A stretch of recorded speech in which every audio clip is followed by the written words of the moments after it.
Some of you may have heard the Disney Corporation is responsible for at least one real live ghost town. Disney built the Treasure Island Resort in Baker's Bay in the Bahamas. It didn't start as a ghost town.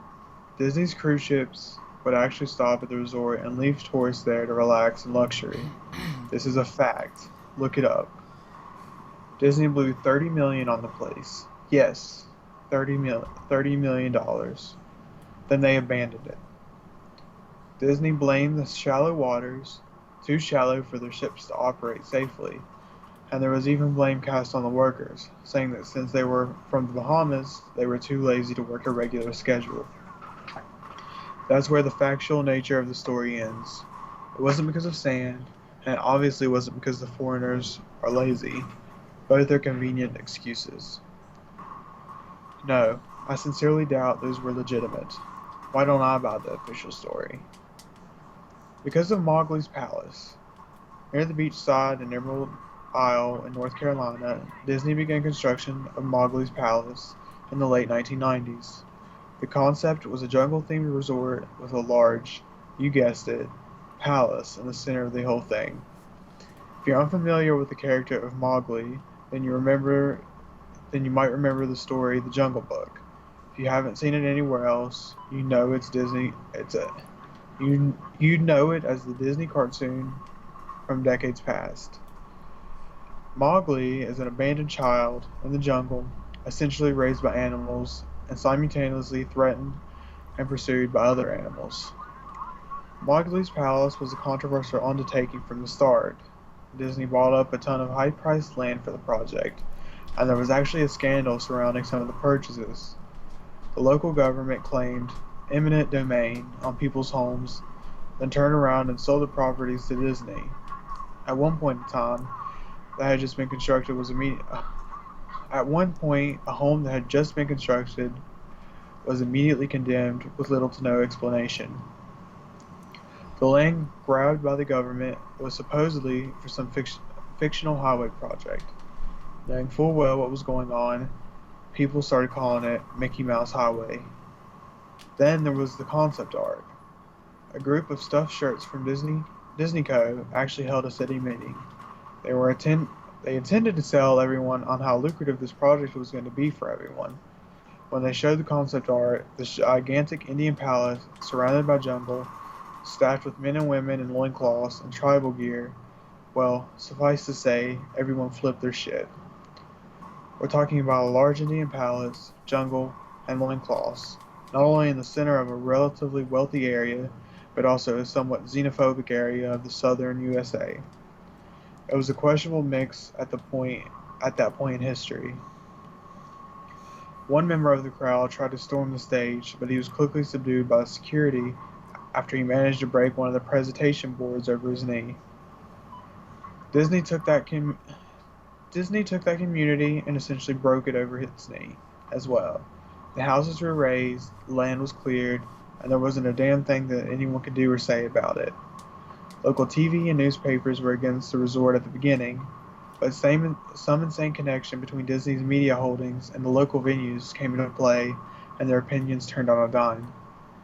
So anyway, Treasure Island, the Bahamas. Disney sunk those millions in and then split. The same thing happened with Mowgli's Palace. Construction was complete, visitors actually stayed at the resort, then the surrounding communities were flooded with traffic and the usual annoyances associated with an influx of lost and irate tourists. Then it just all stopped. Disney shut it down and nobody knew what the hell to think, but they were pretty happy about it.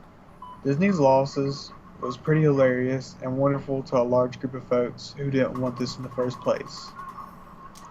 I honestly didn't give the place another thought since hearing it closed over a decade ago. I live maybe 4 hours from Emerald Isle, so I really only heard the rumblings and didn't experience any of it firsthand. Then I read this article from someone who explored the Treasure Island Resort and posted a whole blog all about the crazy shit he found there. Stuff just left behind. Things smashed, defaced, probably ruined by the disgruntled former employees who had lost their jobs. Hell, the locals from all around probably had a hand in wrecking that place. People there felt just as angry about We're Treasure talking about the Island. Treasure Island, right? Treasure Uh, Island? That's the one they're I think vandalizing? so. Yeah, Treasure Island. Okay. Hell, the locals from all around probably had a hand in wrecking that place. People there just felt as angry about Treasure Island as folk here did about Mowgli's palace. Plus, there were rumors that Disney had released their aquarium stock into the local waters when they closed, including sharks. Say that Who part wouldn't again? want to think, including No, sharks? before that, the whole sentence. What happened? Sank? What? Plus, there were rumors that Disney had released their aquarium stock into the local waters when they closed, including sharks. Oh, wow. Who wouldn't want to take a few swings at some merchandise after that? Well, what I'm getting at is that what I'm getting at is that this blog about Treasure Island got me thinking. Even though many years have passed since its closing, I figured it might be cool to do some urban exploration at Mowgli's palace. Take some photos, write about my experience, and probably see if there was anything I could take home as a memento. I'm not going to say I wasted no time in getting there, because honestly, it took another year after I first found that Treasure Island article to get around to going up to Emerald Isle. Over the course of that year, I did a lot of research on the Palace Resort, or rather, I tried to. Naturally, no official Disney resource made any mention of the place that had been scrubbed clean. Even odder, however, was that nobody before myself had apparently thought to blog about the place or even post a photo. None of the local newspaper sites had one word about the place, though that was to be expected since they had all swung Disney's way. They wouldn't be out there lauding their embarrassment, you know? Recently, I learned that corporations can actually ask Google, for example, to remove links from search results, basically for no good reason. Looking back, it's probably not that nobody spoke of the resort, but rather the words were made inaccessible. So in the end, I could barely find the place. All I had to go on was an old as hell map I'd received in the mail back in the 90s. It was a promotional item sent out to people who had recently been to Disney World, and I guess since I had just been there in the late 80s, that was recent. I didn't really intend to hang on to it. It just got shoved in with my books and comics from my childhood. I'd only remembered it months into my research, and even then, it took me another few weeks to locate the storage bin my parents had shoved it all into. But after I did find it. Locals were no help, as most were transplants who had moved to the beach in recent years, or old residents who had just sneered at me and made rude gestures the second I managed to say, "Where where would I find Mowgli's?" The driver took me through an ordainedly long corridor of overgrowth. Tropical plants had run rampant and overpopulated the area, mixed with the native species of flora that actually belonged there, and tried to reclaim the land. I was in awe when I reached the front gates of the resort. Tremendous, monolithic wooden gates whose supports either side looked like they must have been cut from giant sequoias. The gate itself had been gouged in several places by woodpeckers and eaten away at the base by burrowing insects. Hanging on the gate was a sheet of metal, some random scrap, with hand-painted letters scrawled in black. Abandoned by Disney. Clearly the handiwork of some past local or an employee who wanted to make some small protest. The gates were open enough to walk through, but not drive. So grabbing my digital camera and the map, whose flip side showed a layout of the resort, I set off on foot. The inner grounds of the palace were just as overgrown as the entryway. Palm trees stood unattended and ragged among piles of their own coconuts. Banana plants, similarly, stood in their own shaking, bug-riddled refuse. There was, there was a sort of clash between order and chaos, as carefully planted rows of perennial flowers mixed with obnoxious tall weeds and stinking blackened mushrooms. All that remained of any outdoor structures were broken, rotting wood and various charred bits of unidentifiable material. What was most likely an information booth or an outdoor bar was now simply a pile of assorted debris, chopped up by past vandalism and ravaged by weather. The most interesting thing on the grounds was a statue of Baloo, the friendly bear from the Jungle Book, which stood in front of a courtyard in front of the main building. He was frozen in a jovial wave toward no one, staring into empty space with a silly toothy grin as bird shit covered whole swaths of his fur, and veins ensnared his platform. I approached the main building, the palace, only to find the outside of the building covered in graffiti where their original paint hadn't peeled and chipped away. The front doors weren't just open, they had been taken off their hinges and stolen. Above the front doors, where the gaping maw where they had been, someone had once again painted, "Abandoned by Disney." I wish I could tell you about all the awesome stuff I saw inside the palace. Forgotten statues, abandoned cash registers, a full-fledged secret society of homeless bums, but no. The inside of the building was so stark, so bare, that I actually think people had stolen the molding off the walls. Anything that was too big to steal, counters, desks, giant fig trees, they were all resting amid this empty echo chamber that amplified my every step like a slow rat-a-tat of a machine gun. I checked the floor plan and headed to all the locations that might seem in any way interesting. The kitchen was as you'd imagine, an industrial food prep area with all the appliances in space, no expenses spared. Every glass surface was broken, every door knocked off its hinges, every material surface kicked and dented. The entire place smelled like very old piss. The huge freezer, not even remotely cool now, had row upon row of empty shelf space. Hooks hung from the ceiling, probably for hanging cuts of meat, and as I stood inside for a moment, I noticed they were swinging.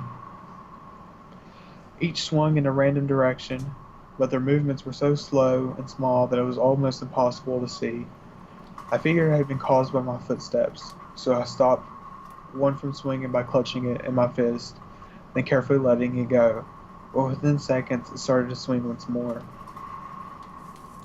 The bathrooms were in much the same state as the rest of the place. Just like Treasure Island Resort, someone had methodically smashed each porcelain commode with coconuts and other implements. There was about a half inch of rancid, stinking, stagnant water on the floor, so I didn't stay very long. What's odd is that the toilets and the sinks, and the bidets in the ladies' room, yes, I went in there, all dripped, leaked, or just ran freely. It seemed to me that they should have shut the water off long, long ago. There were plenty of rooms in the resort, but naturally I didn't have time to look through them all. The few I did peer into were similarly wrecked, and I didn't expect to find anything there. I thought there was actually a television or radio in one room, as I really think I had heard a quiet conversation coming out. Though it was like a whisper, probably my own breathing echoing the silence, or just another cause of the sound flowing, or just another case of the sound of flowing water playing tricks on the mind. This is what it sounded like. I didn't believe it. Short unknown reply. I didn't know that. I didn't know that. Your father told you. Unknown reply, or possibly just weeping. I know, I know. That sounds ridiculous. I'm just telling you what I experienced. While I thought there might have been something running in that room, or worse, some vagrants who had holed up there and probably would have knifed me. At the front doors of the palace again, I figured I had found everything of note and and wasted and had wasted the trip up. As I looked out the door, I noticed something interesting in the courtyard that I had apparently missed. Something that would give me at least one thing to show for all my trouble, even if it was just a photograph. There was a lifelike statue of a python, maybe 80 feet long, coiled up and sunning itself on a pedestal right in the center of the area. It was almost time for the sun to start setting, so the light fell into the object in the perfect way for a photograph. I approached the python and snapped a photo. Then I stood on my toes and snapped another. I moved closer again to get the detail of its face. Slowly, casually, the python lifted its head, looked directly into my eyes, turned, and slithered off the pedestal across the grass and into the trees, all 80 feet of it. It had long disappeared into the woods before its tail even left the sunning spot. This guy has some good Did acid. do what? This guy had some good acid. Right? Now, was he saying this was like supposed to be a statue python? Yeah, it was a statue. He said it was a statue of a python at first. Okay, yeah, he's on drugs. Go ahead. Disney had released all their exotic animals onto the grounds.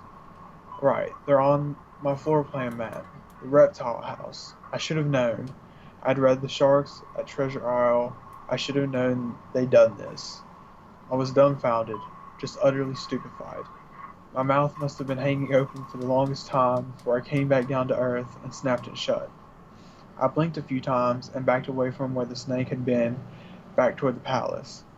Even though it was totally gone, I still wasn't taking any chances and backed my way into the building. I took a few deep breaths and slapped my own face to get myself right in the head again after that. That's the way you do it, yeah. I looked for a place to sit down, as my legs were feeling a bit like jelly at this point. Of course, there was no place to sit down unless I wanted to recline in the broken glass and dead leaf carpet or haul myself up onto a desk of questionable reliability. I had seen some stairs into the palace's lobby and decided to go have a seat there until I felt better. The staircases was far enough away from the front of the building to be relatively clean, save for a starting accumulation of dust. I pulled a wedge of metal off the wall, once again painted with the "Abandoned by Disney" motto I'd come accustomed to. I placed the wedge on the stairs and sat on it to keep at least somewhat clean. The stairway led downward, below ground level. Using my camera flash as an improvised flashlight, I came to see the staircase ended in a metal mesh door with a padlock. A sign on the door, a real sign, read, "Mascots only. Thank you." This perked up my spirits a little bit, for two reasons. One, a mascots only area would have definitely had some interesting stuff back in the day. Two, the padlock was still in place. Nobody had gone down there. Not the vandals, not the looters, nobody.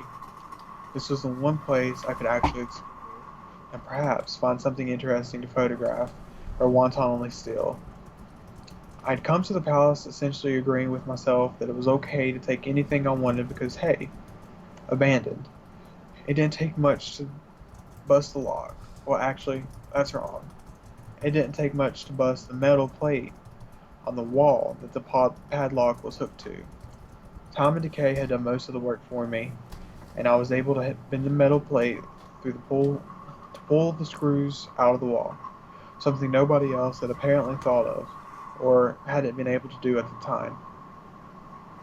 The mascots only area was startling and very well. The mascots only area was a startling and very welcome change from the rest of the building I had seen. For one, every second or third fluorescent light overhead was illuminated, even though they flickered and faded randomly. Wait, Also, so the light still worked?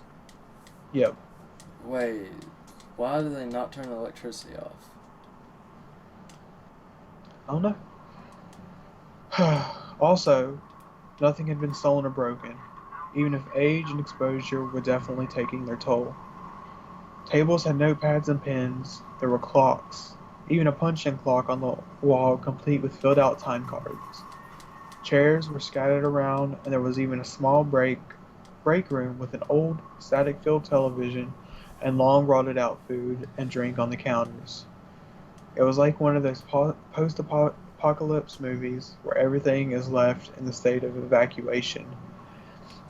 As I walked in the maze-like sub-basement hallways of the mascots only area, the sight just became more and more interesting. As I went further, desks and tables were knocked over.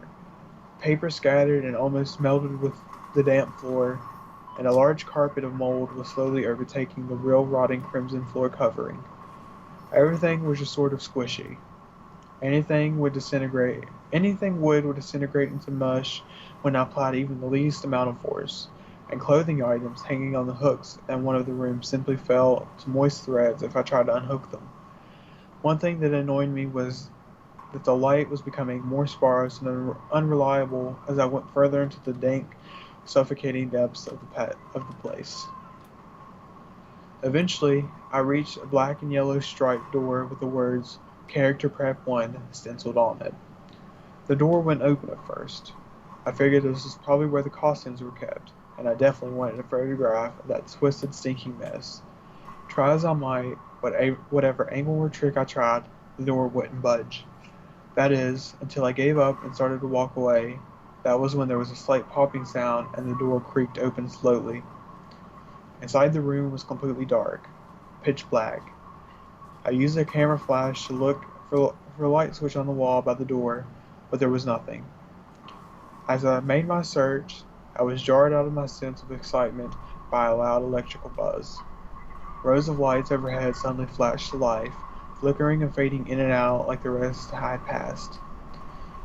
It took a second for my eyes to adjust, and it seemed like the light was going to just keep getting brighter until all the bulbs exploded. But just when I thought I would reach the critical stage, the lights dimmed a bit and steadied. The room was exactly as I had pictured it. Various Disney costumes hung on the walls, fully put together like strange cartoon cadavers hung from invisible nooses. There was an entire rack of loincloths and native clothes on hangers towards the back. What I found odd was what I found was even odder, however. No, what I found and what I wanted to photograph right away was a Mickey Mouse costume at the center of the room. Unlike the other costumes, it was lying on its back in the center of the floor like a murder victim. The fur on its costume was rotten and shedding, creating bare patches. What was even odder, however, was the coloring of the costume. It was like a photo negative of the actual Mickey Mouse. Black where he should be white, black where he should be white, and white where he should be black. His normally red overalls were light blue. The sight was off-putting enough that I actually put off photographing the thing until last. I took a picture of the costumes hanging on the walls, upward angles, downward angles, side shots to show an entire row of frozen, putrid cartoon faces, some with plastic eyes missing. Then I decided to stage a shot, just one of the bedraggled characters' heads on the slick, grimy floor. I reached for the headpiece of a Donald Duck costume and carefully removed it so that it wouldn't fall apart in my hands. As I looked in the face of the wide-eyed, moldering head, a loud clattering sound made me jump with fright.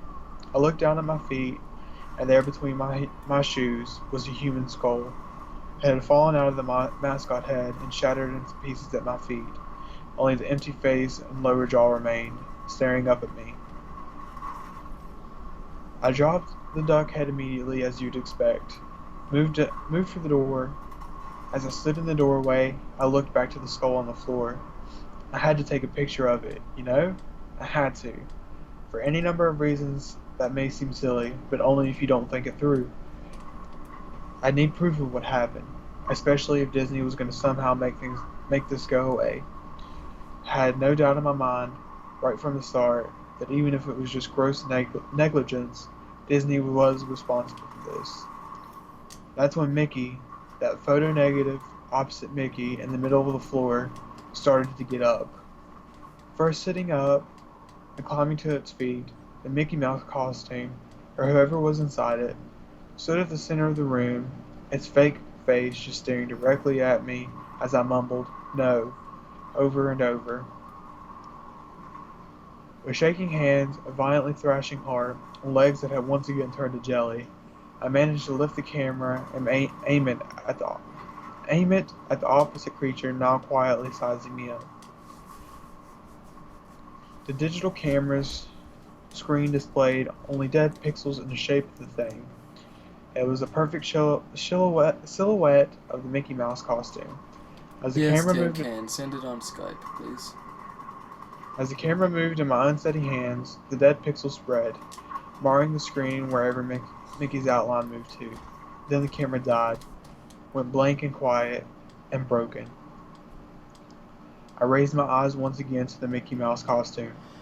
"Hey," it said in a hushed, perverted, but perfectly executed Mickey Mouse voice. "Want to see my head come off?" It started to pull off its own head, working its clumsy glove-clad fingers around its neck, with clawing, impatient movements similar to a wounded man trying to pull himself free of a predator's jaws. As it worked its digits into its neck, so much blood, so much thick, chunky, yellow blood. I turned away as I heard a sickening tearing of cloth and flesh. I only cared about getting away. Above the doorway out of this room, I saw the final message carved into the metal door with bone or fingernails. "Abandoned by God." I never got the picture. I never got the pictures out of the camera. I never wrote the blog entry about it, and I ran from that place, fled for my sanity, if not my very life. I knew why Disney didn't want anyone to know about this place. They didn't want anyone like me getting in. They didn't want anything like that getting out. That's all.